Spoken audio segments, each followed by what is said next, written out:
안녕하십니까. 행복한 아침 이재용입니다. 안녕하세요. 정예인입니다. 네, 새로운 한 주가 시작된 월요일입니다. 오늘은 8월 30일 월요일이고요. 뉴스부터 챙겨보겠습니다. 네, 첫 번째 소식부터 살펴보겠습니다.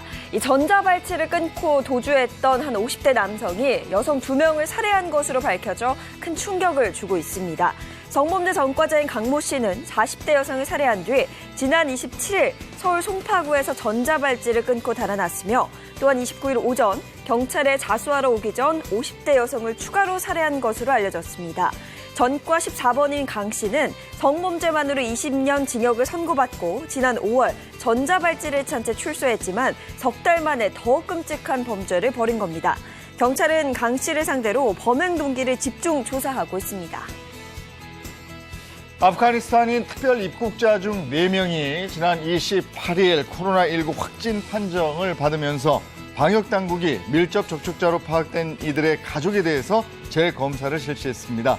어제 법무부에 따르면 확진 판정을 받은 아프간 특별 입국자는 성인 남성 1명과 여성 1명, 10세 남자 어린이, 11세 여자 어린이 등 4명입니다.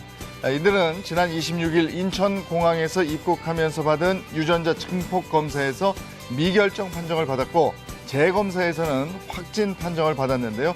이들과 밀접 접촉한 가족까지 치료센터로 이송된 인원은 총 7명입니다. 이들은 진천 국가공원 인재개발원 임시생활지원시설로 입실할 당시에 발열 등 특이 증상은 나타나지 않은 것으로 전해졌습니다. 돈으로 혼쭐 낸다는 신조어 돈줄. 감사한 일을 했거나 어려움에 처한 곳을 찾아가서 물건을 많이 사주거나 또 음식을 사주는 이 착한 일을 일컫는데요. 지금 충북 진천군이 돈줄 나고 있습니다.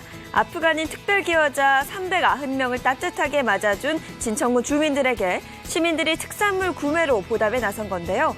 진천군이 운영하는 농특산물 판매 쇼핑몰엔 주문이 몰려 일부 상품 배송이 지연될 수도 있다는 양해를 구하는 내용의 공고문이 뜨기도 했습니다.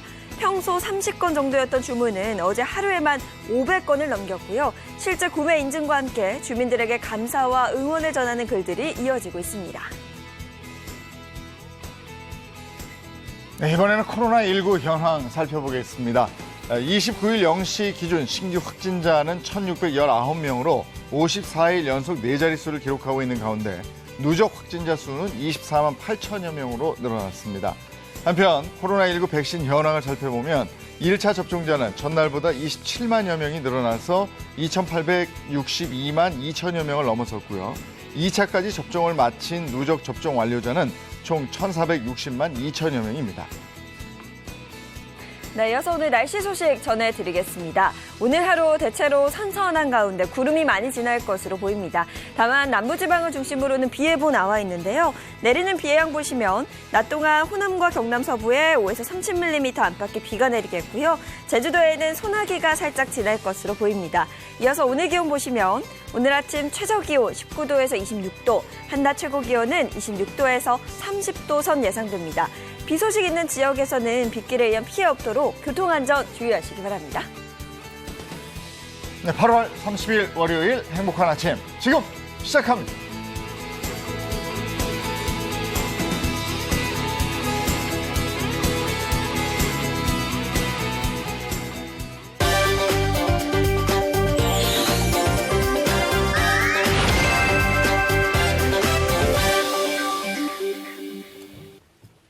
예, 먼저 급격하게 늘고 있는 보행 사고에 대한 얘기부터 좀 나누려고 합니다. 오늘 도움 말씀을 위해서 한국교통안전공단 책임연구원 홍성민 박사 함께합니다. 어서 오세요.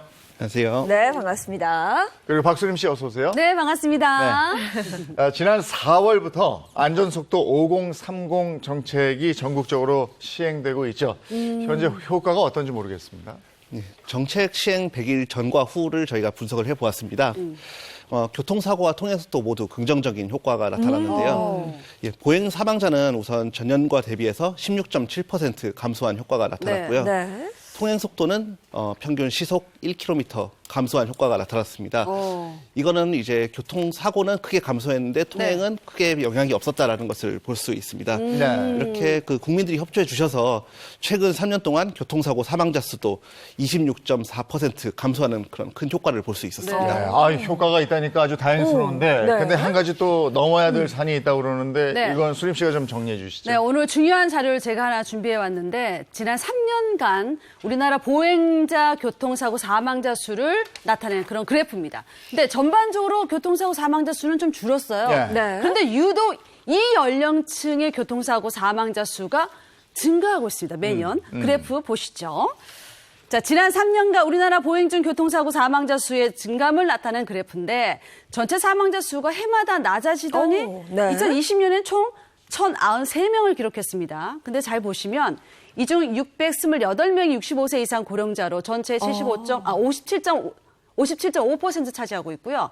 또한 보행 중 교통사고로 사망한 고령자 비율을 보시면 2018년 56.6%, 2019년은 57.1%, 이어서 2020년 작년에는 57.5%로 3년 연속 비중이 증가해 온 것으로 나타났습니다. 57.5% 이러면은 저 보행 중 사망한 사람 10명 중에 6명이 노령층이다. 이렇게 되는 건데 예, 고령자 그 보행 사고 네. 비율이 이렇게 점점 높아지는 거예요. 고령자 보행사고 대부분이 네. 횡단 중에 발생했습니다. 네. 그러니까 어떤 특징이 있어요. 이 어르신들이 보행 중에 사고 나는 거 보면 자 어떤 특징이 있는지 사고 영상을 함께 보시겠습니다.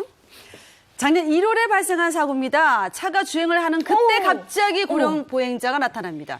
당시 왕복 6차로 도로였는데 네. 보행자는 차가 오기 전에 길을 건널 수 있을 거라 생각하고 반대편에서 걸어오신 거죠. 아하. 다행히 보행자가 크게 다치진 않았지만 네. 자칫 큰 사고로 이어질 그러네요. 뻔했습니다. 그러니까요. 근데 예. 또 횡단보도가 아닌 곳에서 이렇게 무단횡단을 하시니까 그럼요. 운전자의 입장에서는 사실 이 밤에 예측하기가 쉽지 않아요. 맞습니다. 예. 그렇습니다. 2018년부터 최근 3년 동안 무단횡단으로 인해서 발생한 그 사망 사고가 총 1,311건이었거든요. 네. 예, 그 중에서 63%가 고령자 보행자 교통사고였습니다.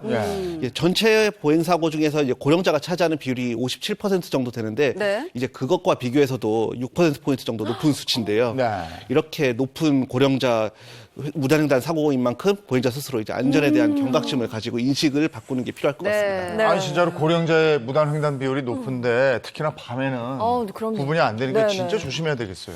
고령자들 보행자는 교통사고가 발생을 하게 되면 이게 부상 정도도 커지잖아요. 네. 그러니까 사고 예방의 필요성이 더 크다고 볼 수 있는데 특히 고령 보행자는 자신이 생각하는 것보다 차가 빨리 올 거라는 걸 좀 인지하셔야 돼요. 네. 조심해서 횡단하셔야 됩니다. 다음 영상 함께 보시죠. 경기도 김포에서 발생한 일입니다. 제한 속도 60km 도로에 차가 달리고 있습니다. 자, 저 멀리서 멈추지 않고 길을 건너는 보행자. 결국 차와 부딪히고 말았습니다. 네. 이번에도 고령 보행자의 무단횡단 사고였는데요. 운전자는 좌회전 신호에 대기하는 트럭에 가려져서 보행자를 못 보고 지나갔습니다. 네. 트럭을 지난 후에 바로 보행자를 발견하고 브레이크를 밟았다고 합니다. 하지만 이미 달리던 속도가 있어서 충돌을 막지는 못했다고 합니다.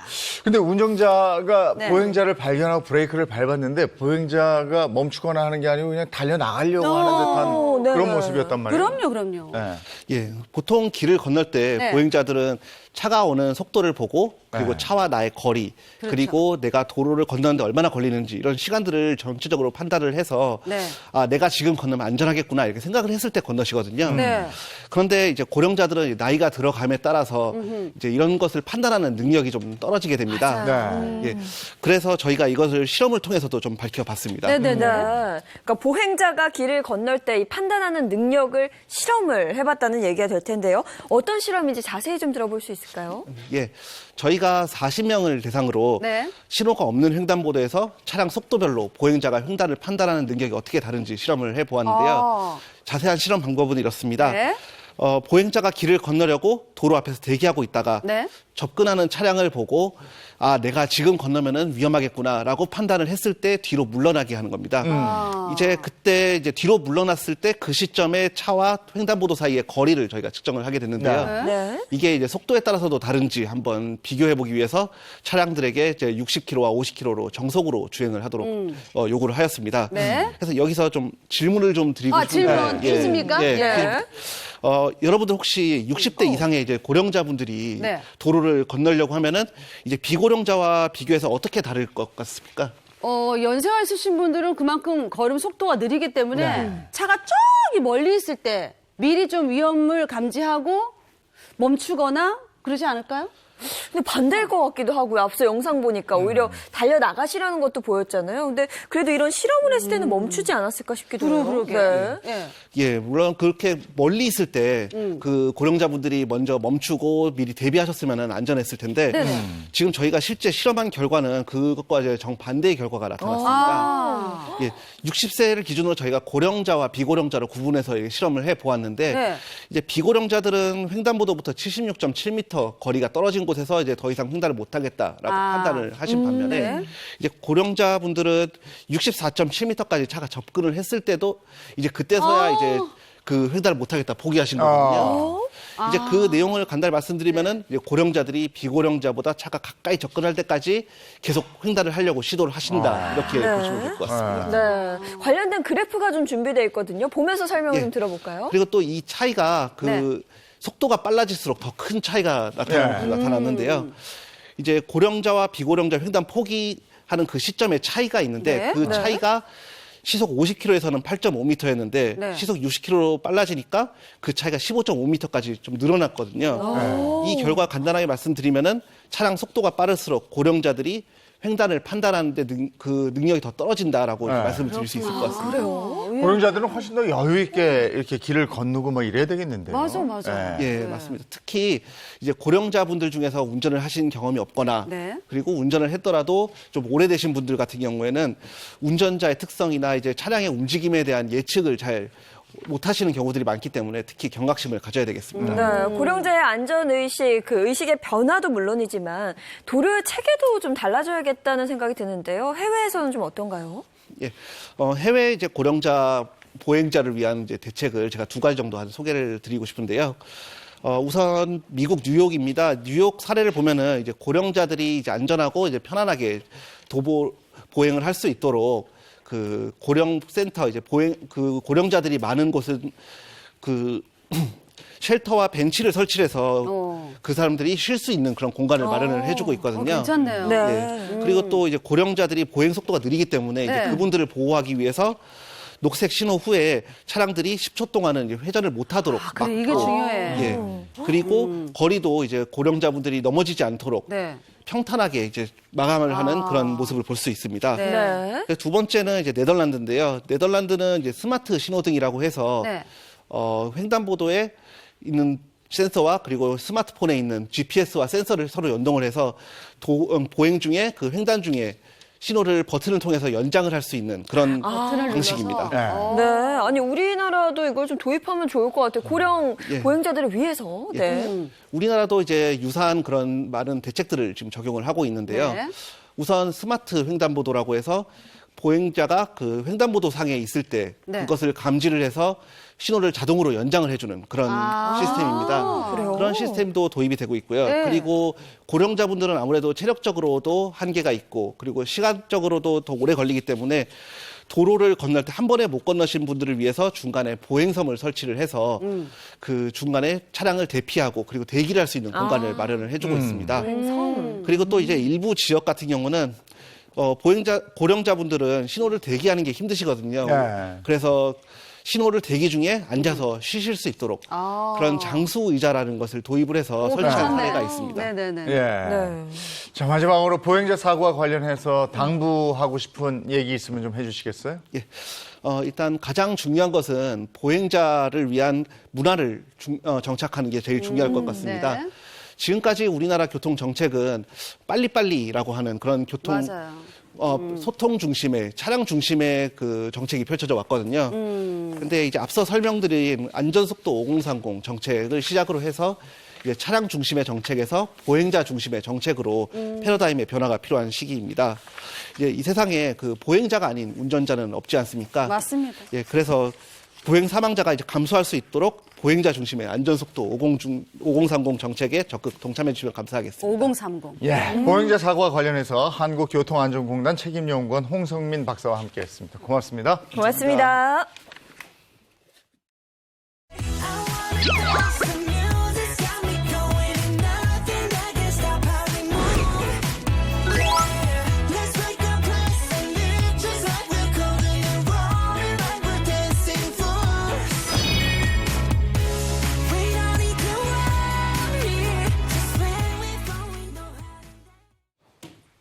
네, 화면 나가는 사이에 방송인 이정수 씨 나오셨어요. 어서 오세요. 네, 안녕하세요. 반갑습니다. 안건우 기자도 함께합니다. 반갑습니다. 네, 안녕하세요. 어서 오세요. 네. 자동차 관련 얘기부터 나눠야죠. 네, 오늘 주제는 이것과 관련이 있습니다. 뭐요? 이건 뭘까요? 로봇. 네, 맞습니다. 방금 화면 보셨죠? 로보틱스 산업이 날이 갈수록 발전을 하고 있습니다. 그런데 얼마 전에 미국의 전기차 업체, 유명한 업체죠. T사가 아주 놀라운 로봇을 공개를 했습니다. 사람의 관절과 유사한 뼈대를 갖춘 그런 인간형 로봇을 소개했는데요. 얼마나 놀라운 기술을 공개를 했는지 그 현장에 있던 사람들이 깜짝 놀랐다고 하거든요. 빨리 보여주세요. 네, 그 영상 함께 보시죠. 네. 바로 이 영상입니다. 무대에 나타난 휴머노이드 로봇. 뭐요? 계단을 일단 머리가 잘 올라가죠. 자, 그리고 제자리에서 한 바퀴 돌더니 그런 거 아니야? 와, 저게 로봇이라고요? 움직이기 시작합니다. 저건 로봇 아니야. 아니야. 야, 저게 기술로 가능하다고요? 저건 사람이야. 아, 저건 네. 로봇 아니야. 자, 보는 이들 깜짝 속아 넘어가게 네. 하기에는 너무 허술했어요, 사실. 사람이 로봇 탈을 쓰고 연출을 합니다. 네, 그렇죠. T사는 앞으로 이 정도의 동작 구현이 가능한 인간형 로봇을 개발을 하겠다고 이날 밝혔습니다. 아. 진짜 로봇은 아니었지만 그만큼 세계인의 이목을 끌 수 있는 그렇죠. 그런 일이었죠. 맞아. 저 영상 처음 봤을 때, 이제 T사 주식을 사야 되나, 막 이렇게 고민했었는데, 가짜라고 하니까, 실망스럽네요. 아, 그러게요. 많이 저도 성공했어, 조금 그래도. 실망했습니다. 네. 아무래도 로봇이 나오면 얼마나 대단한 기술을 구사하는지 궁금하잖아요. 그래서 1차적으로 사람들의 호기심을 끌기 때문에 이렇게 로봇을 활용한 발표를 했던 거 아닌가 싶고요. 그리고 이런 로봇을 활용한 그런 발표회나 재미있는 광고들도 실제로 많이 제작이 되고 있습니다. 그래서 제가 오늘 몇 가지 영상을 더 준비를 했습니다. 영상을 보시면서 진짜 현실에서도 이게 가능할까? 아니면 가능하지 않을 것 같다 하는지 네. 좀 판단을 해보시면 좋을 것 같아요. 다음 영상 함께 보시죠. 네, 바로 이 영상입니다. 호텔이야? 호텔에 한 투숙객이 들어옵니다. 로봇이다. 이건 로봇이다. 네, 이 직원 로봇. 맞습니다. 로봇이요. 다른 언어로 안내가 필요하다면 옆에 네. 공룡 직원에게 또 상세하게 안내를 받을 수 있습니다. 네. 이렇게 로봇이 운영하는 호텔 진짜일까요? 가짜일까요? 저 있을 것 같아. 있을 것 같은데? 저 정도는 있을 네. 것 같아. 저 네. 있을 것 같아요. 네. 바로 이 호텔 믿으셔도 됩니다. 네, 아하. 있는 호텔이고요. 실제로 일본에서 운영되는 진짜 호텔이었습니다. 호텔 입구부터 프런트 그리고 방 내부까지 로봇이 직접 손님을 맞이해 주는 걸로 유명한 호텔인데요. 이런 비대면 서비스는 이미 코로나 이전부터 운영이 되고 있었다고 합니다. 사람이 없어서 어색하지 않을까 싶었지만 서비스를 이용한 사람들이 괜찮았다. 그렇지. 네, 참 편리했다. 이런 평을 남겼다고 하네요. 우리나라 호텔에서도 비대면으로 음식 가져다 주는 로봇들이 있잖아요. 네. 근데 좀 일찍 도입된 셈이네요. 그렇습니다. 서비스 산업에서는 이미 전반적으로 좀 도입이 된 상황이었어요. 그래서 카페나 음식점, 요양원 이런 데서 좀 단순히 뭔가를 옮기고 무거운 걸 옮기는 걸 도와주는 그런 역할을 로봇이 실제로 하고 있었는데요.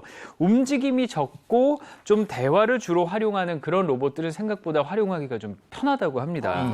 하지만 사람의 팔이나 다리처럼 좀 정교한 움직임이 필요한 그런 작업들 있잖아요. 이런 건 로봇이 또 하기가 힘들다고 해요. 그래서 다음 영상을 준비했거든요. 요거 실제로 가능할지 가능하지 않을지 한번 맞춰보시면 좋을 것 같습니다. 영상 보시죠. 자, 여기 탁구장인데요. 이 사람은 사람인데. 네, 티모 볼이라는 독일 출신의 탁구 챔피언이 오. 누구를 기다리고 있습니다. 네, 로봇이다. 바로 로봇이다. 아, 네, 로봇팔이었습니다. 자유자재로 탁구공을 컨트롤하는 로봇팔 실력 어머, 어머. 보셨죠? 그리고 오, 사람과 잘한다. 함께 대결을 합니다. 에이? 자, 공을 주고받죠. 그래도 스핀 들어가는 거 팽팽한 경기가 이어지는데요. 사람이 밀리는가 싶더니 결국 이렇게 승리를 하고 맙니다. 아, 저건 못 봤네요. 네. 다행이네. 그래도 사람이 이겼네. 네. 이 영상에 나오는 로봇팔 진짜일까요, 가짜일까요? 저 진짜겠죠. 에이, 이거 저게 로봇이겠죠. 진짜면 로봇들이 올림픽 출전해야 되게? 저건 가짜. 저건 가짜 네. 같아요. 지금 봤잖아요, 영상으로. 저거는 아니, 그냥. 가짜였습니다. 가짜예요. 네, 정말요? 그만큼 이 CG 기술이 발달한 거라고 하면 되겠죠. 네. 로봇팔을 만드는 산업용 로봇 제조사가 CG를 활용해서 만든 영상이었어요. 아직 이 프로 선수들의 강한 스매싱을 받아낼 정도의 네. 그 정도의 네, 정교함은 정교한 없어요. 예, 구현은 어렵다고 합니다. 로봇은. 네. 하지만 언젠가 기술이 발전되다 보면 인간을 언젠간 능가할 수 있는 정교한 움직임의 로봇도 나올 수는 있겠죠. 네. 지금 올림픽 얘기하셨는데 저렇게 되면 로봇 올림픽. 그러니까 로봇이 나온다니까. 예? 있을 수 있겠네요. 아니 지금까지 해외 영상들을 쭉 봤는데 국내에는 저런 뭐 사례들이 없습니까? 있습니다. 오, 국내에도 그래요? 있고요. 국내 자동차 그룹 H사가 로봇과 이 가수가 함께 춤을 추는 영상을 올려서 상당히 화제가 됐습니다. 그게 누구냐면요. 바로 월드스타죠. BTS! 딱 아시네요. 아, 네. 네. BTS와 함께 했다고 하는데요. 영상에서는 BTS의 안무를 따라추는 것까지 그게 로봇이 가능했다고 합니다. 과연 이 영상 속 로봇은 실제 하는 건지 아닐지 한번 이것도 맞춰보시면 좋겠습니다. 영상 함께 보시죠. 진짜냐, 가짜냐? 네, 광고를 촬영하고 있는 BTS 현장에 뜻밖의 팬이 찾아왔습니다. 어머. 바로 네 발 달린 로봇개입니다. 걔는 본 것 같은데. BTS 만나보세요. 만난 그 감정을 온몸으로 표현해요. 같이 해, 어머머. 그리고 푸시업 대결을 하더니 본격적으로 안무를 댄스. 따라하기 시작합니다. 귀여워. 네, 고난도 동작도 무리 없이 해내며 팬심을 마음껏 발휘하는데요. 이 로봇개 진짜 거예요. 이건 진짜 같아요. 저건 진짜 로봇 같아. 같아요, 저거. 일단 저 진짜 BTS가 가짜 아니야? BTS가 로봇이고. BTS는 진짜고 이 로봇도 있을 것 같은데요? 그러니까 저 둘 본것 다 같아요. 진짜였습니다. 네. 실제로 길을 걷거나 사람을 만나서 인사하고 춤을 따라서 추는 것까지 이제 가능한 시대가 된다고 해요. 낯설게 여겨질 수 있지만요. 로보틱스를 방탄소년단과의 콜라보레이션을 통해서 MZ세대에게 친근하게 접근하려고 실제로 로봇을 활용해서 만든 영상이라고 합니다.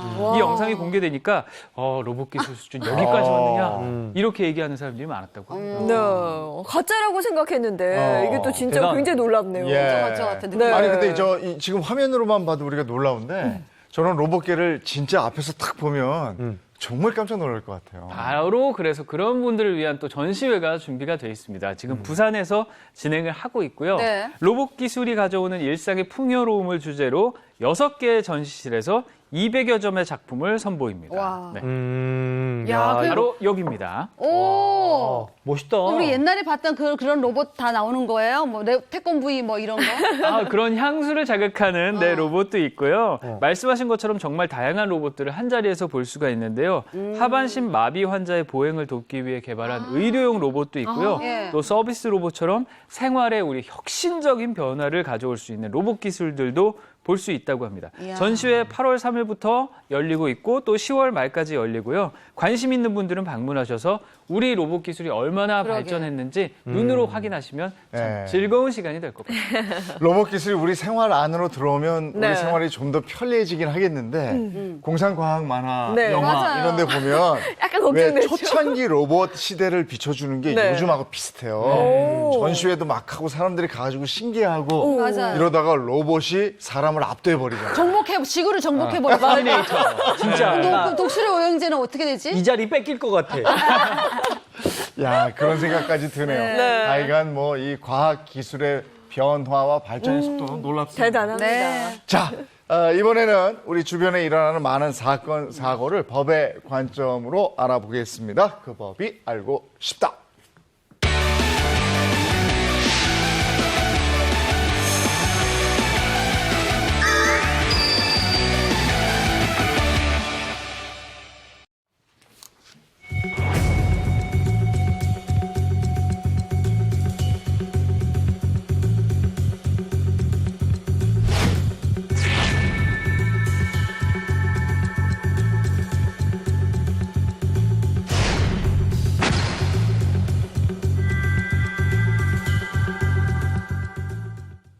네, 그 법이 알고 싶다. 이인철 변호사, 허주연 변호사 함께합니다. 어서 오세요. 안녕하세요. 안녕하세요.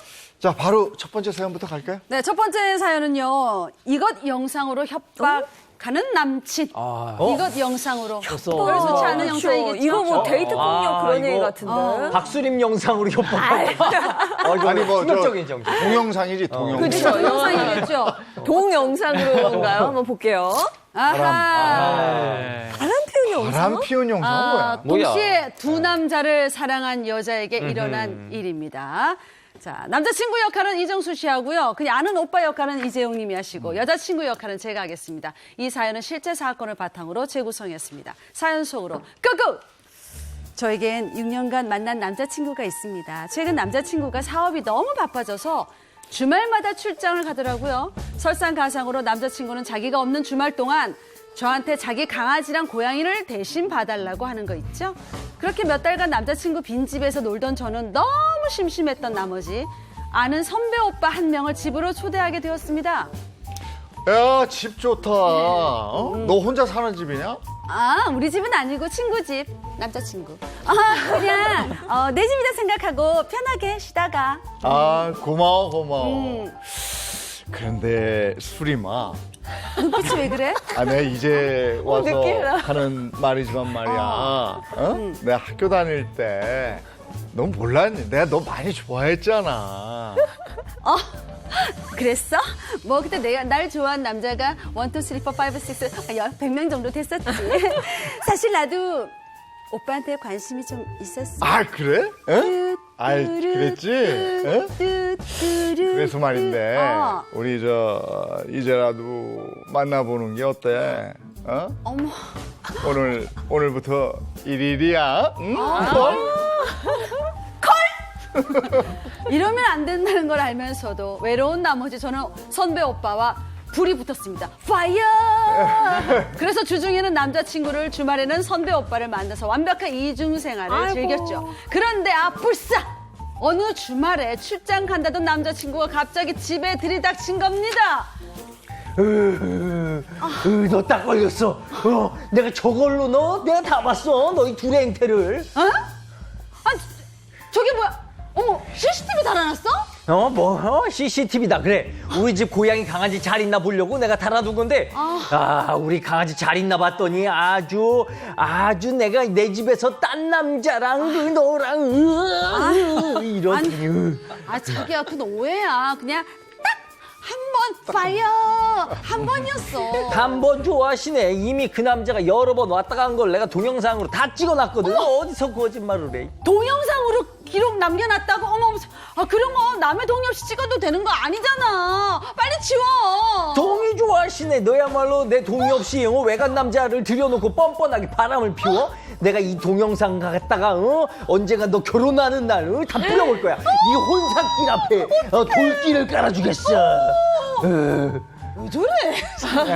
남자친구는 그날부터 제 영상을 언젠가 유포해버릴 거라고 협박을 합니다. 아무리 제가 잘못했지만 이런 협박은 아니잖아요. 이 사태를 대체 어떻게 하면 좋죠? 야, 이거 심각하다. 그 행적이 그대로 무섭다. 동영상으로 있으니까. 네. 야, 이거 심각해 보이는데 어떻게 된 일입니까? 남자친구에게 협박을 받고 있다면서 여자친구가 인터넷 커뮤니티에 호소한 글이었습니다. 네. 게시물을 쓴 여자친구의 주장에 따르면 자신에겐 6년간 만난 남자친구가 있었고요. 원래는 남자친구와 주말마다 여행을 다녔는데 남자친구가 부모님 일을 돕게 되면서 주말마다 집을 비우게 됐다.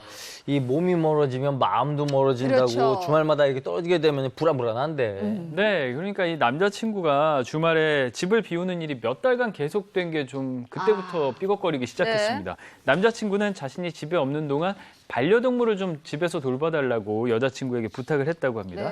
그런데 그때 바로 일이 터지고 만 거죠. 무례했던 여자친구가 남자친구 몰래 친구를 불러서 술을 마시다가 바로 그 사건이 터지고 만 겁니다. 아무리 무료해도 남자친구 집에서 다른 남자를 부르는 건 이건 도의적으로 이건 아니죠. 이거 아니죠. 그리고 참 이 꼬리가 길면 밟히는 밟혀. 거 아니겠습니까? 네.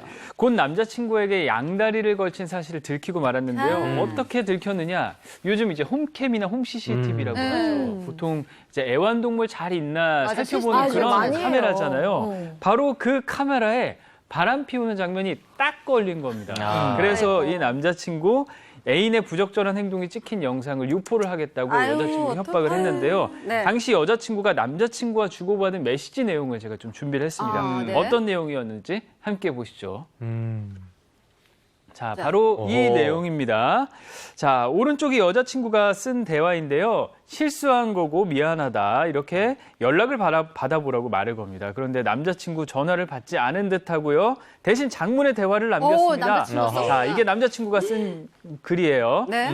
내 인생 이렇게 망치고 잘 살기 바라냐. 결혼 생활하고 자식 낳을 수 있을 거라고 꿈꾸지 마라. 얼굴 못 들고 살 거다. 이렇게 매우 무서운 협박을 남겼습니다. 여기에 남자친구는 여자친구에게 이 영상을 어디에 유포를 할까 이렇게 뉘앙스를 남긴 것 같은데요. 그래서 여자친구가 정말 이게 어디 유포될지 몰라서 상당히 겁이 난 상태였다고 합니다. 그러니까 저기에 적힌 조 사연이 사실에 근거해서 썼는지 이것도 이제 또 확인이 돼야 되는 거고. 그죠? 네. 그거는 사실 확인이 필요해요. 왜냐하면 이 사연의 진위가 아직 밝혀지지 않고 있거든요. 이 작성자가 이 글을 쓴 후에 더 글을 올리지 않고 있어요. 그리고 자취를 감춰버렸습니다. 우선 사실 여부가 밝혀지지 않은 글이고요. 한쪽 주장에 의해서 작성된 글이라는 점을 염두하시고 사연을 보시는 게 좋을 것 같습니다. 네. 일단은 이 사연 속에서 여자친구라고 주장하는 사람이 글을 올렸잖아요. 네. 이에 대해서 누리꾼들의 반응은 어떤지도 궁금한데요. 일단 누리꾼 반응은 조금 갈렸어요. 공통적인 의견,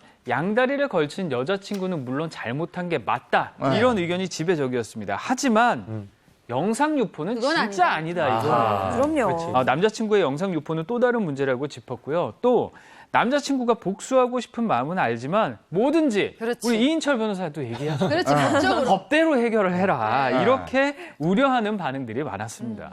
이게 영상을 찍어서 유출을 하겠다 이렇게 협박하는 건 또 다른 문제죠. 아, 굉장히 심각한 범죄고 네. 얼마 전에 여러분 너무 잘 아시잖아요. 모 유명 여성 연예인이 네. 남자친구한테 협박을 받은 거예요. 그래서 엘리베이터 CCTV도 다 나오는 거 아닙니까? 막 무릎 꿇고 빌었는데 제발 유포하지 말아라. 얼마나 힘들었으면 그랬겠습니까? 결국에는 그 여성 연예인 나중에 극단적인 선택까지 했잖아요. 실제로 이런 일이 있었는데요. 지난해 2월에 이제 여자친구가 연락을 받지 않자 이제 남자친구가 이제 영상을 유포하겠다고 협박을 한 거예요.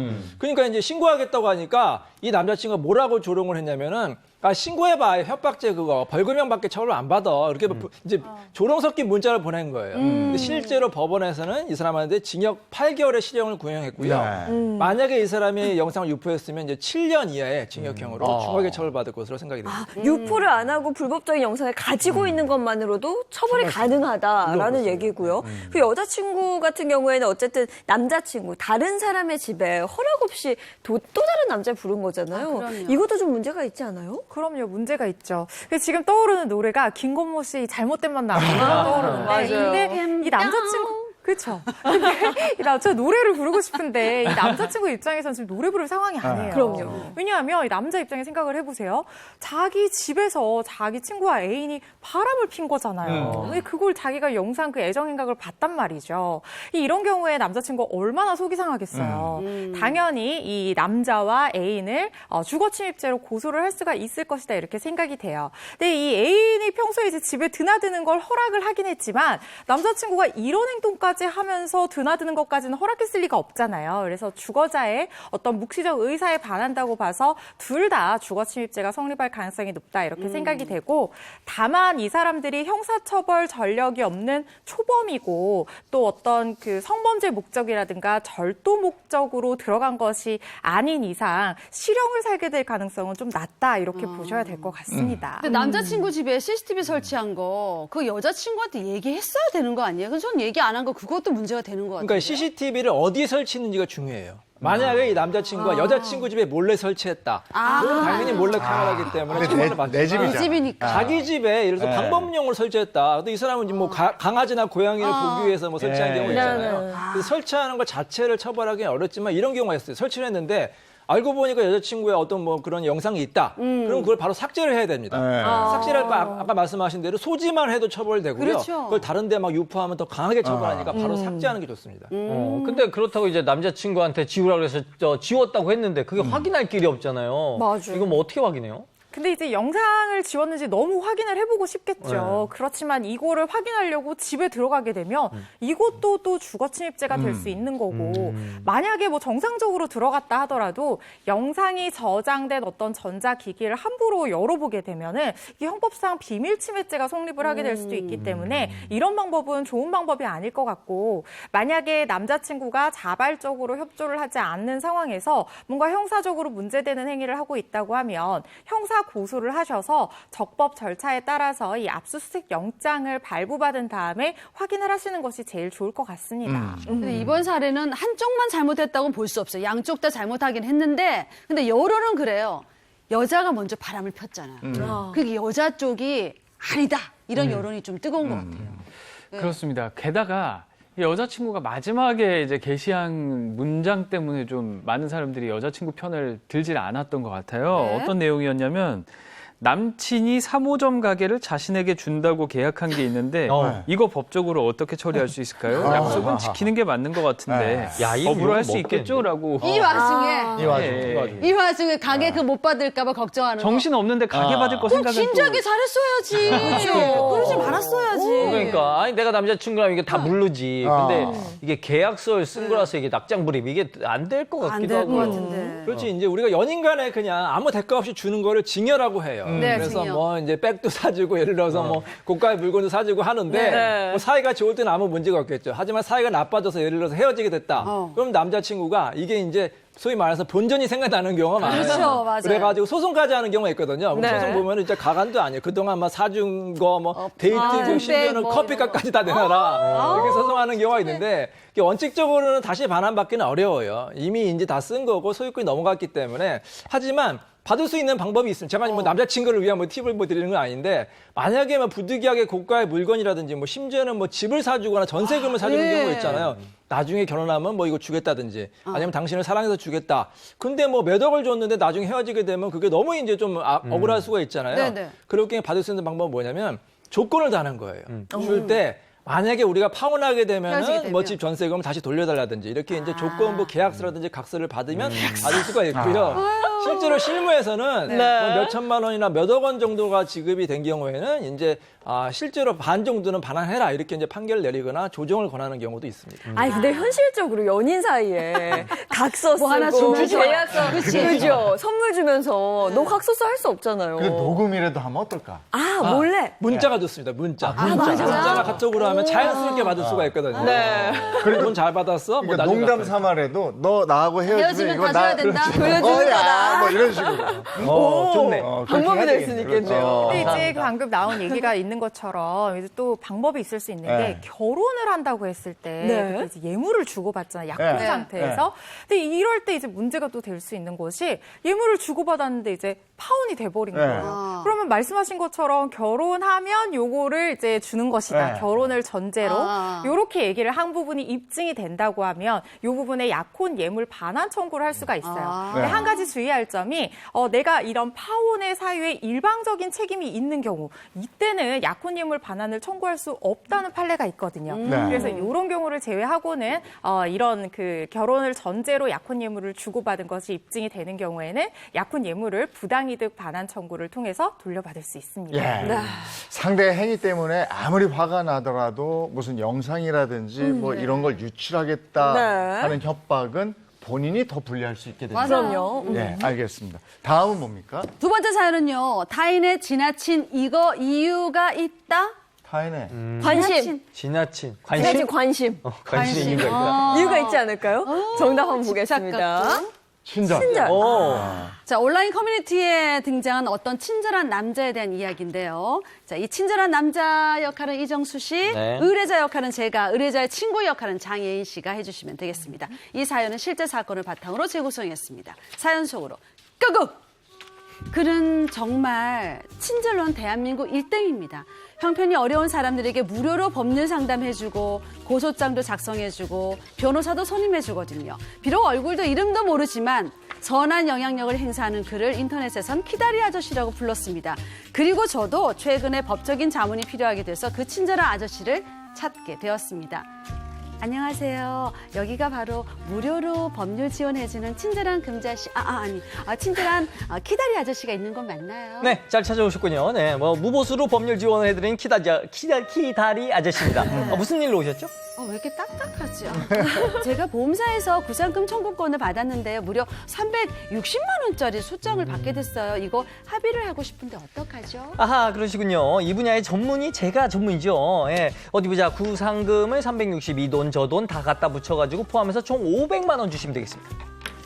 내가 잘못 들었나? 500만 원이요? 무료로 지원해 주신다는데 생각보다 액수가 좀 크네요. 무료 지원도 사건에 따라 다르죠. 이 사건은 500만 원 정도면은 기름기 쫙 뺀 가격이 합리적인 가격이라고 볼 수가 있습니다. 제 계좌 드릴 테니까 그쪽으로 보내주시면 되고요. 깜빡하지 마시고 인터넷에서 좋은 후기 작성 부탁드립니다. 자, 그럼 전 이만 힐릭. 로봇이야? 사람 아닌 것 같은데. 로봇으로 지원해준다고 들었는데 생각보다 큰 돈이 들더라고요. 그래도 인터넷에서 그렇게나 유명한 사람인데 안심하고 돈을 보냈습니다. 그런데 얼마 뒤에 친구랑 대화하던 저는 깜짝 놀라고 말았습니다. 어머, 수림아, 너 그 아저씨한테 돈 줬어? 응. 아니, 나도 그랬어. 아니, 근데 상담을 진짜 친절하게 잘하더라고. 근데 나중에 나한테 그러더라. 상담료 50만 원을 보내달래. 야, 너는 세일 DC 해줬냐? 뭐야, 50만 원. 나 사실 500만 원 보냈어. 최근에 360만 원짜리 소장을 받아서 그거 취하느라고. 에? 500만 원? 어. 야, 그거 10만 원에서 20만 원만 내면 되는 건데 뭘 이렇게 많이 달래? 아니, 그리고 내가 어디서 들었는데 변호사도 아닌 사람이 그런 식으로 돈 받고 지원해주는 거 그거 다 불법이래, 불법. 웬일이야? 인터넷에서는 저 말고도 키다리 아저씨에게 돈을 보냈던 사람들의 글이 줄을 이었고요. 피해액을 다 합치면 수천만 원이었습니다.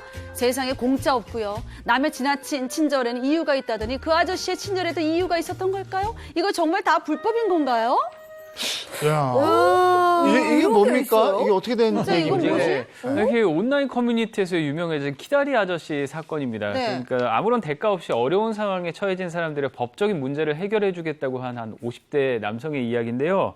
이 남성이 실제로 소송을 제기하는데 필요하다면서 돈을 받아냈다는 게 문제였습니다. 의인이라고 불리던 사람이 돈을 받아내는 게 이게 좀 이상한 것 같아요. 근데 처음 어떻게 해서 이렇게 유명해지게 됐어요, 이 사람이? 이 사건이 지난 7월로 거슬러 네. 올라갑니다. 남자가 본격적으로 유명해진 게 바로 이 일이었거든요. 충남의 한 고등학교에서 학교폭력 피해를 당한 한 여학생을 도와준 사건부터였습니다. 당시에 무차별 폭행을 당한 피해 학생이 가해 학생에 대한 두려움 때문에 3개월째 등교를 하지 못하고 있었다고 해요. 네. 그러자 남자가 변호사를 대동해서 해당 지역의 교육청에 방문했다고 합니다. 인터넷에 그 사건을 보고 직접 교육청까지 간 거예요? 그렇습니다. 남자가 변호사를 통해서 의견서를 제출을 했고요. 네. 또 사건의 조속한 처리와 엄중한 처벌까지 촉구를 했습니다. 와. 그 결과 행정심판이 열려서 가해 학생은 전학을 가게 됩니다. 이거 잘했네, 이거는. 잘했는데. 그죠? 잘했는데? 오. 네. 그리고 이런 사연이 누리꾼들에게 전해지면서 900개가 넘는 댓글이 달리면서 화제가 됐어요. 대체 이 사람 누구냐? 진짜. 이 사람 정말 키다리 아저씨다, 영웅이다 이러면서 선행을 좀 주목하기 시작했죠. 정말 잘했네요. 그럼 이 정도면 영웅이라고 불만한데 뭐가 잘못된 건가요? 문제는 그 다음에 발생했습니다. 아하. 답답해 하소연 못하는 민형사상 문제들을 자신의 법무팀과 적극적으로 도움을 드리고 있다면서 이혼 재판부터 가정폭력 또 오피스텔 사기 분양 피해자들을 도와주기 시작했습니다.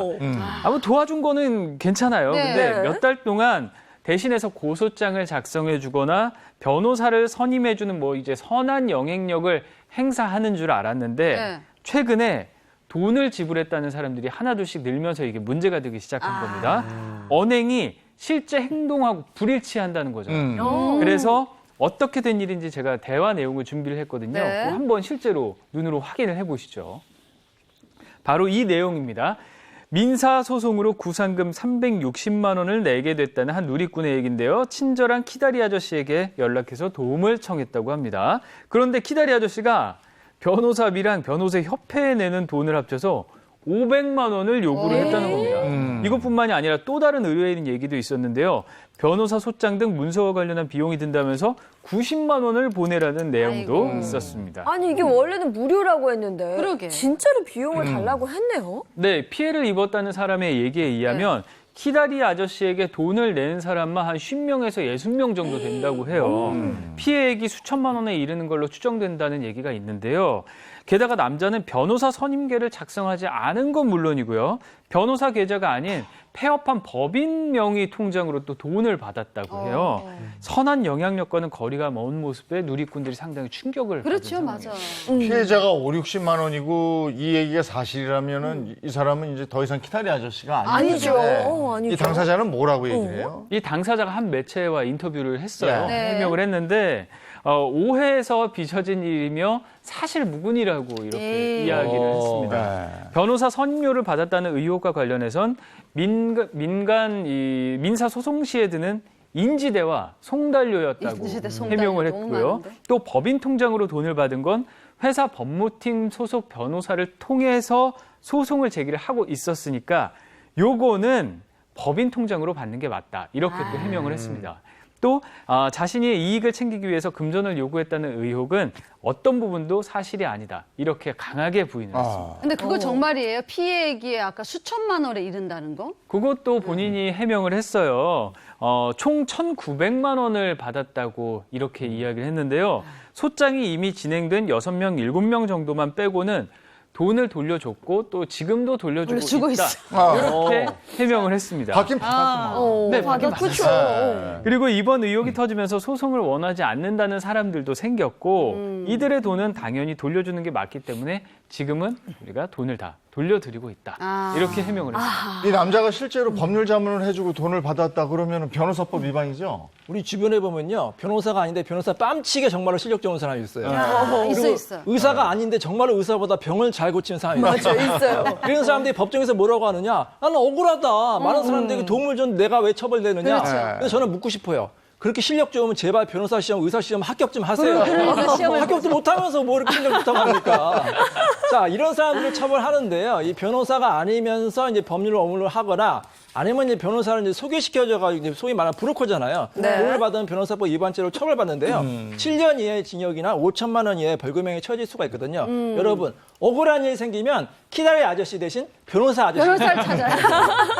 근데 변호사 아저씨도 있네요. 남자가 돈을 네. 1,900만 원 정도 받았지만 돌려줬다고 막 그랬죠. 돌려주고 있다고. 돌려주게 되면 아무 문제 없지 않을까요? 우리 이제 고위 공무원들이 이제 자주 하는 별명이 있죠. 돈 받고 나서 나중에 돌려줬다. 빌린 돈이고 내가. 맞아요. 돌려줬다. 아무 그 범죄성 립에 아무 영향이 없습니다. 일단 돈을 받는 순간 처벌되고요. 변호사법도 마찬가지예요. 돈을 받는 순간 나중에 이제 반환해도 처벌받지는 않는데 다만 이제 형량에서 조금 간결된 소지는 있습니다. 근데 제가 금액을 잘 몰라서 그런데 그 남자가 민사소송에 뜨는 인지대랑 송달료로 그만큼 달라고 그랬는데 그게 합당한 금액은 맞아요? 이게 이제 합당한 금액도 아니라고 생각하고 지금 여러 명목의 돈이 섞여 있는데 받아서는 안 될 돈도 좀 포함이 되어 있는 것 같아요. 일단 실무적으로 변호사 상담료나 수임비 뭐 이런 것들은 사건 난이도에 따라서 천차만별이 될 수 있는데 아까 사례에서 나온 사연 정도의 사건에서 상담료가 뭐 50만 원, 90만 원 이거는 좀 약간 비현실적인 그 현실과 맞지 않는 이해가 되지 않는 금액이고 또 이제 보험사에서 360만 원 청구를 당했는데 합의를 봤다고 했잖아요. 근데 360만 원 그대로 원하는 대로 다 주고 그냥 소치하를 한 사건이에요. 근데 이게 변호사 비용이 뭐 500만 원 가까이 들고 협회비라는 정체불명의 이런 명목의 돈을 냈다? 이 부분은 조금 이 사연에 나온 그 사실관계에 더 추가되는 것이 없고 이게 맞아요. 진짜라고 하면 좀 약간 의문스러운 금액이긴 합니다. 그러면 만약에 남자가 이후에 돈을 전혀 안 받겠다고 하는 거예요. 돈을 일절 안 받겠다 선언을 하고 이렇게 뭐 온라인상으로 법률적으로 뭐 도와준다거나 알려주고 이런 건 그거 괜찮은 괜찮지 거예요? 않을까요? 물론 이제 본인 주장대로 정말 아무런 대가 없이 좋은 마음으로 이제 어려움에 처한 사람 도와주려고 했다고 하면 우리가 그 마음까지 비난을 할 수는 없겠죠. 그 친구 사이에서도 누가 법률적으로 어려우면 막 법률 지식 아는 거 총동원해서 그래, 맞아. 같이 도와주죠. 고민하고 도와주죠. 그러잖아요. 네. 근데 이걸 법률로 다 규제를 할 수는 없겠지만 그 선무당이 사람 잡는다는 말이 있습니다. 네. 괜히 자격도 없는 사람의 법률 조언을 그대로 믿고 따르다가는 맞아, 자칫 크게 낭패를 보게 될 수도 있으니까 주의를 하셔야 돼요. 하물며 이 자격 없는 사람한테 돈까지 내고 법률 상담을 받는 거는 그러네. 현행 변호사법에서 엄격하게 지금 금지를 하고 있는 사안이거든요. 그래서 이렇게 하시면 안 되고 근데 생각해 보세요, 여러분. 돈을 내면 보면 수임료나 상담비를 정당하게 내면 그렇죠. 제대로 된 자격자인 그렇죠. 변호사한테 도움을 받을 수가 있는데 왜 자격도 없는 사람한테 돈까지 내고 상담을 그러니까 받으세요? 왜 그러냐고 왜. 네, 큰 피해를 방지하기 위해서라도 이런 일은 절대 없어야겠습니다. 네. 네, 지금까지 우리 주변에서 일어나는 사건, 사고를 법의 관점으로 한번 해석해 봤습니다. 고맙습니다. 고맙습니다.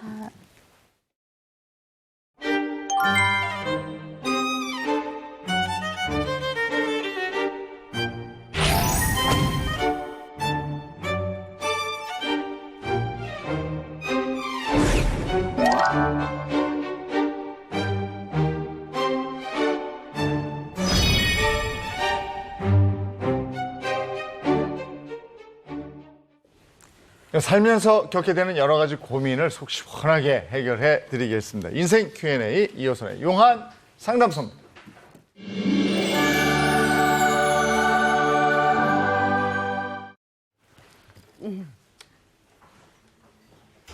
네, 이호선 전문가와 함께합니다. 어서 오세요. 안녕하세요. 네, 반갑습니다. 자, 용한 상담소. 오늘은 이 상담소로 직접 사연을 보내주셨는데요. 네. 제가 그 사연을 한번 읽어드리겠습니다. 안녕하세요. 저는 이제 갓 100일이 넘는 딸을 키우고 있는 30대 엄마입니다. 시댁이랑 집이 가까워서 이틀에 한 번씩 시어머니가 육아를 도와주시러 오시는데요. 요즘 시어머니의 육아 간섭 때문에 미칠 지경입니다. 시어머니께서 아이 키우는 걸로 이것저것 지적을 하시는데 제가 보기엔요, 온통 잘못된 방법뿐입니다. 한 번은 부엌에서 뭔가를 하시길래 봤더니 아이 젖병이란 젖꼭지를 30분 동안 너무 길게. 팔 끓여서 삶고 계시더라고요. 요즘은 그렇게 하면 환경 호르몬이 나와서 시간을 정해두고 소독해야 한다고 말씀드리니까 옛날에는 이렇게 했어도 멀쩡했다고 저한테 유난스럽다고 타박하시는 겁니다. 또 아기가 울 때마다 안아주면 손 타서 버릇 나빠진다고 우리 애가 숨이 넘어가게 울어도 그냥 가만히 두라 이렇게 말씀하시더라고요.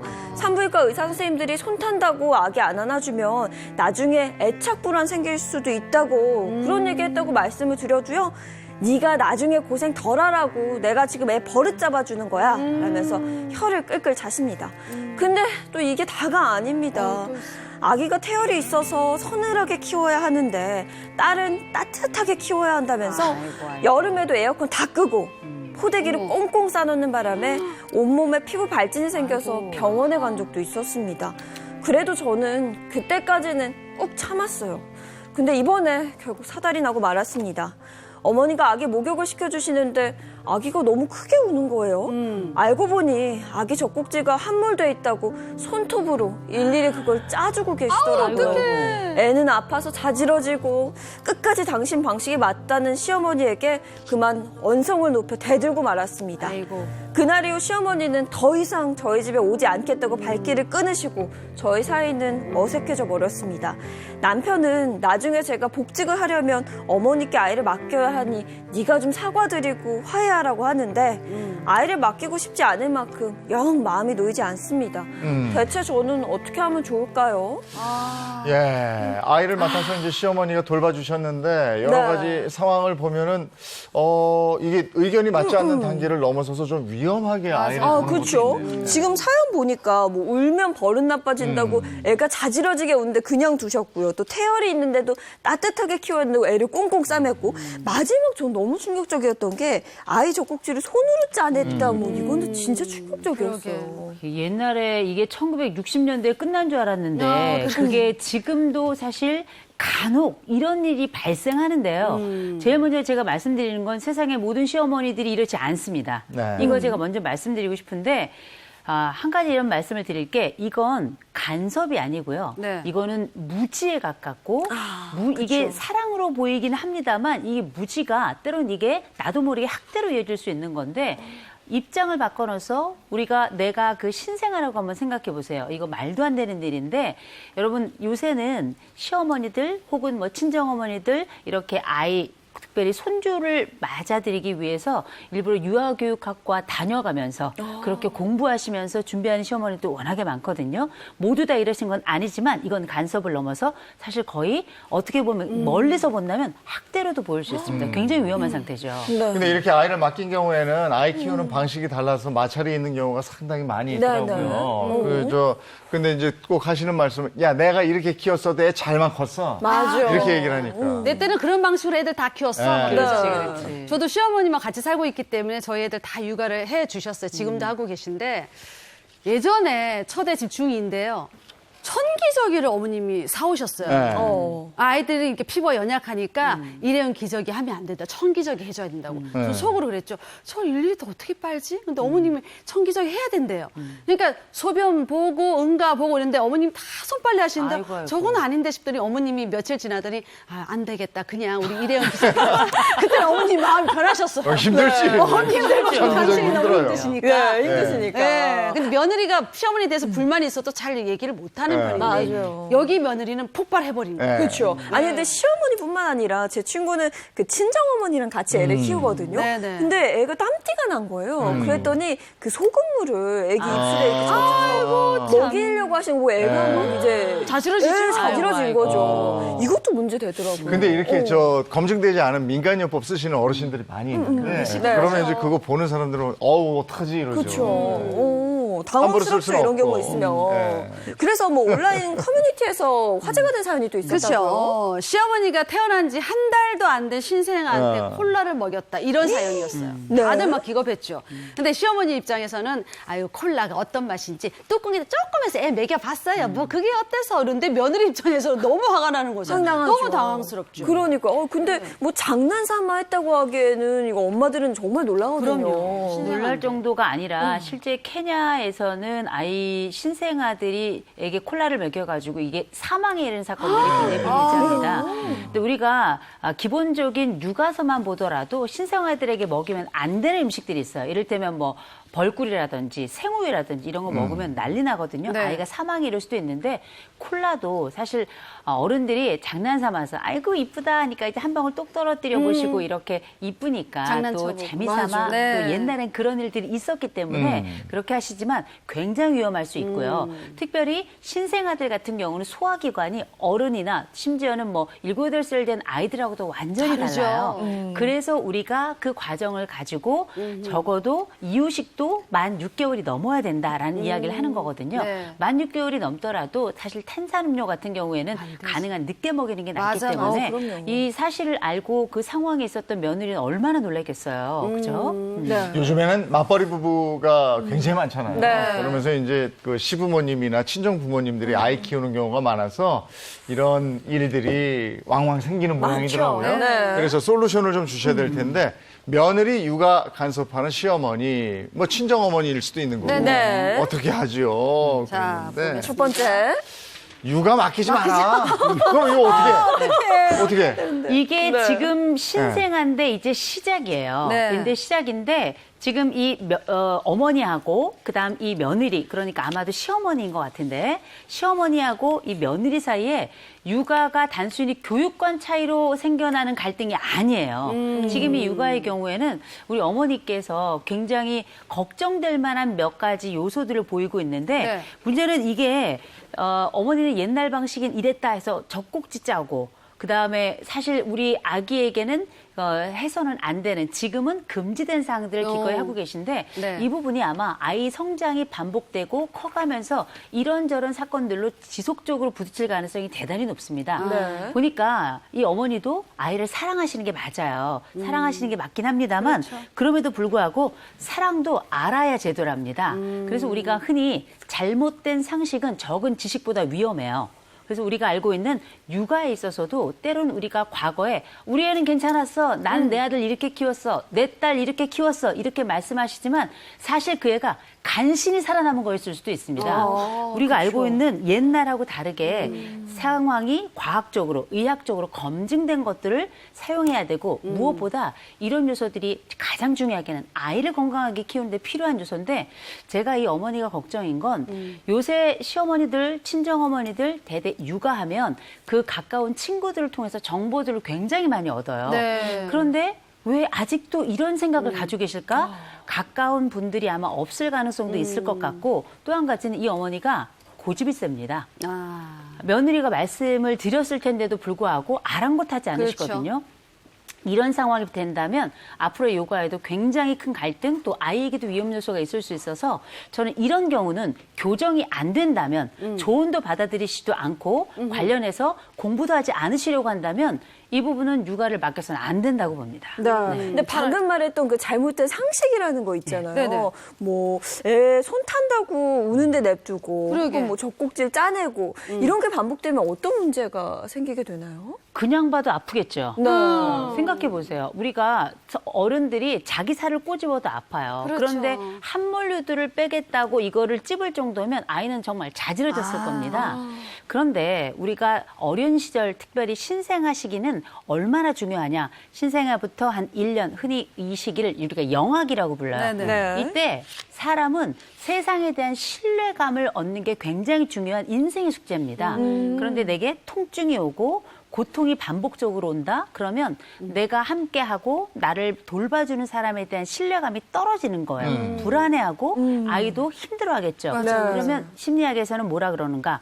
이때의 세상에 대한 기본적인 톤, 색깔이 결정이 되는데 이때 신뢰감이 제대로 형성되지 않으면 나중에 성장에서도 세상에 대한 신뢰감이 떨어진다. 형성되지 못한다. 이렇게 보통 이야기를 해요. 그래서 지금 우리 어머니께서 어떤 의도로 혹은 어떤 마음으로 또 어떤 사랑으로 그렇게 하셨는지 모르겠지만 이런 식으로 안아줘야 될 아이를 안아주지 않는다든지 우는 아이를 방치한다든지 이러면 무슨 문제가 생기냐? 애착의 문제가 생겨나요. 제대로 내가 나를 돌보는 사람과 밀접한 관계, 의지하는 관계, 믿음의 관계가 생기지 않으면 그 이후의 관계에도 문제가 생길 가능성이 굉장히 높고요. 무엇보다 지금의 경우에는 건강상에도 굉장히 위험 요소들이 많이 발견이 되고 있거든요. 네. 이렇다면 제가 볼 때는 이런 경우는 차라리 어린이집에 맡기는 게 낫습니다. 지금 엄마가 함께 있지만 곧 앞으로 출근을 다시 해야 되고 경력이 다시 시작되는 그 시점에 아이를 맡길 때 불안은 이루 상상할 수가 없을 겁니다. 그래서 요새 뭐 사건 사고에서 어린이집 이런저런 문제 많다고 합니다만 그건 일부고요. 대부분의 어린이집엔 누가 있는가? 전문가가 있습니다. 그렇죠. 네. 그 가운데 잘 돌보고 돌봄에 대한 보고까지 하고 돌봄과 관련해 가지고 여러 교육도 실시하고 있잖아요. 믿으시고 시어머니가 불안하다면 그 육아와 상식과 육아 방식 또 그 과정에서 생겨나는 위험성이 우려가 된다면 차라리 이 시점에는 어린이집을 고려해 보시기를 저는 권해드립니다. 네. 시어머니가 며느리한테 했던 말이 있잖아요. 네가 나중에 고생 덜 하라고 내가 이러는 거야. 애 버릇 잡아주려고 그러는 거야. 그러셨잖아요. 진짜 며느리를 생각해서 시어머님께서 그렇게 말씀하시지 않으셨을까요? 네. 그렇죠. 근데 네. 그 장면을 보고 있다면 아마 아들도 나도 이렇게 컸나? 싶은 생각이 드실 것 같아요. 네. 근데 막상 우리가 30년 그 이상 벌써 육아를 했을 가능성이 높고요. 육아한 지가 벌써 30년이 넘으셨을 거 네네. 아니에요. 아들도 그 며느리도 나이가 있는 걸 보면 그럴 때 보면 전반적으로 과거의 양육 방식이 내 거로 한정돼요. 그러면 이 방식이 다른 방식에도 다 적절하거나 옳다고 생각한다고요.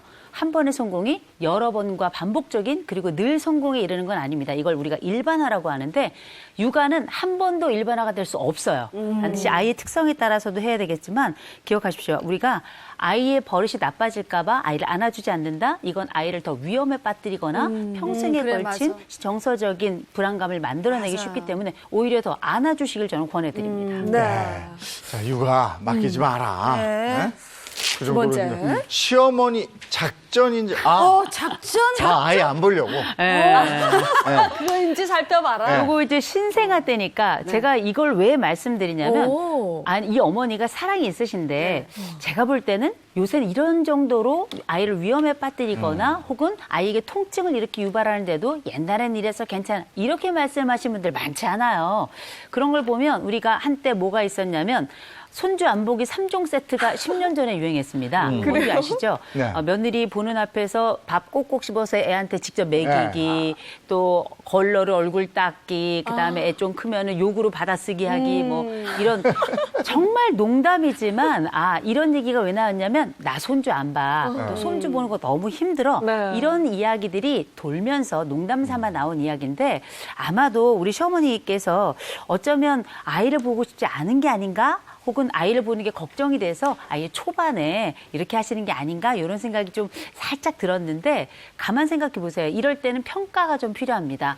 우리 시어머니 성정이 평소 이분이 가지고 있는 지식이나 상식이나 교양이나 사람을 대하는 방식을 볼 때 지금 아이를 대하는 방식하고 같은지 그래서 만약에 같다면 절대 맡기면 안 되는 거고요. 네. 그게 아니라 이런 부분에 있어서만 조금 독특하게 나타난다면 아이를 맡고 싶진 않고 아이를 볼 자신은 없는데 봐달라고는 하고 또 뭔가는 해야 될 것 같으니까 1년에 아주 작은 방식으로 뭔가 작전을 쓰시는 게 아닌가 저는 이런 생각도 한번 해봤고요.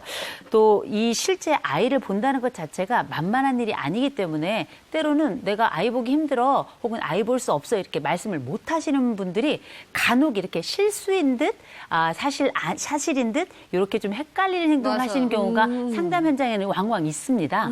그래서 혹시 이게 시어머니의 애 안 보기 위한 작전은 아닌지 한번 그 속마음도 들여다볼 필요가 있을 것 같아요. 네. 아니 근데 만약에 그렇다면 이 경우에도 맡기지 않아야 되는 거잖아요. 안 그렇죠? 맡겨야죠. 저는 저희 시어머니 보니까 지금 생각해보면 절대 작전 같은 건 없는 것 같아요. 항상 좋은 거 먹이시려고. 아유, 그럼요. 항상 그러니까 저희 이유식 만드는 냄비도 따로 사가지고 요거 수입인데 네. 아주 가격까지 쫙 얘기하시면서 아주 비싼 거 사왔다. 지금까지 쓰고 있거든요. 그 냄비를. 그러니까 항상 좋은 거. 그리고 식혜도 항상 집에서 질금을 다 빨아서 지금까지 만들고 계시거든요. 탄산음료 같은 거 안 먹이려고. 네. 식혜는 우리 어머님 더 잘 드시더라고요. 그러니까 이게 지금 이 사연을 주신 이 며느리가 이 말씀 들으면 얼마나 화가 나겠어요. 근데 지금 분명한 건 어머니께서 이게 만약에 작전이라 하더라도 네. 그만큼 아이 보기는 현재 어렵다라는 일종의 사인이기 때문에 이런 경우도 저는 육아를 부탁드리는 건 적절치 않다고 생각합니다. 예. 네. 요구로 받아쓰기 한다는 거 재밌네.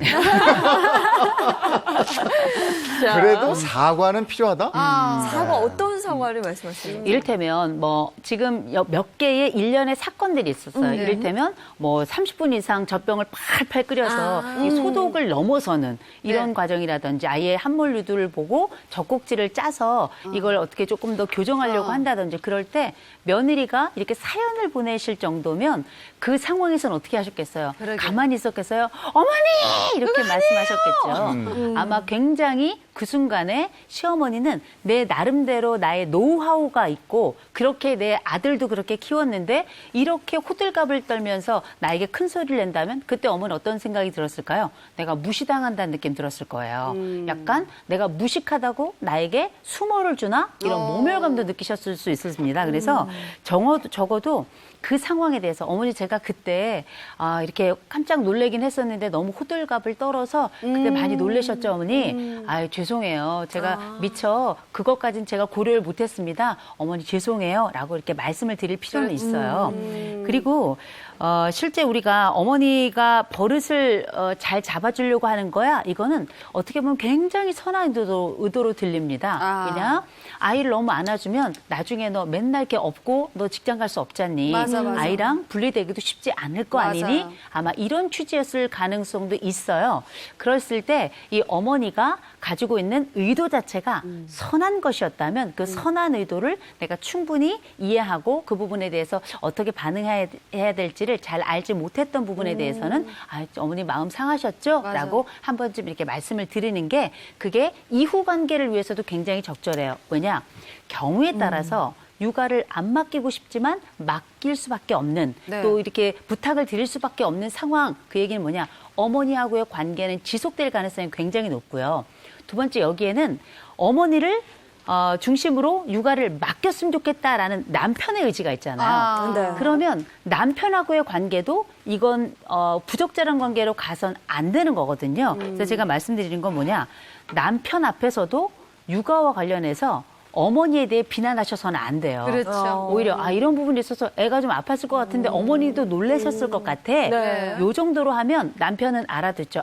이게 아이를 맡기기 적절한지에 대해서 고민도 하고 내 아내가 내 엄마도 어느 정도 배려를 하고 있구나 이렇게 알게 되고요.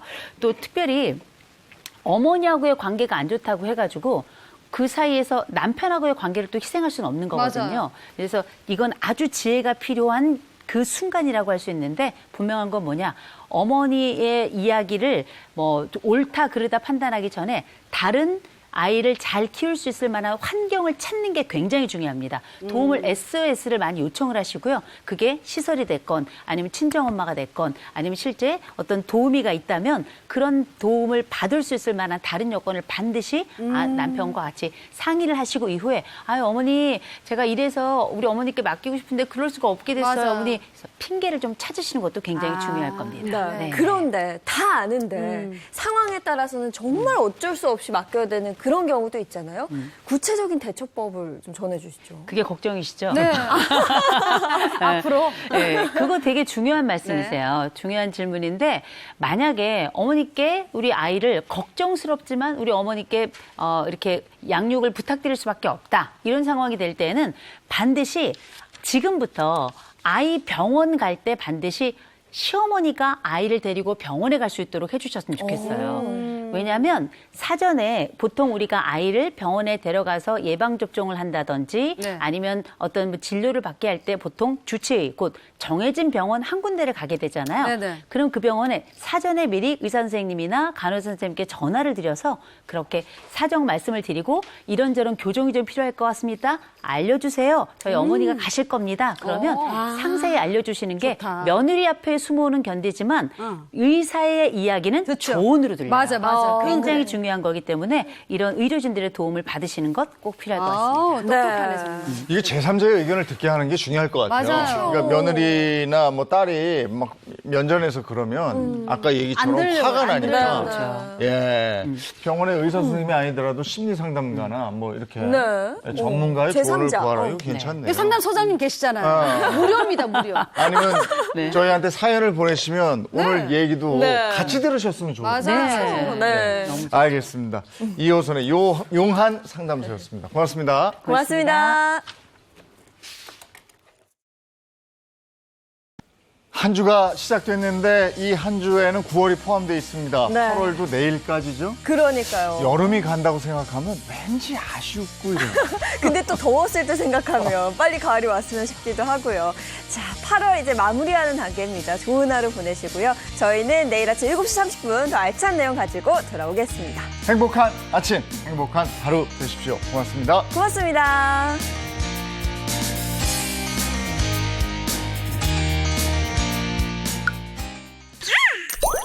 채널 A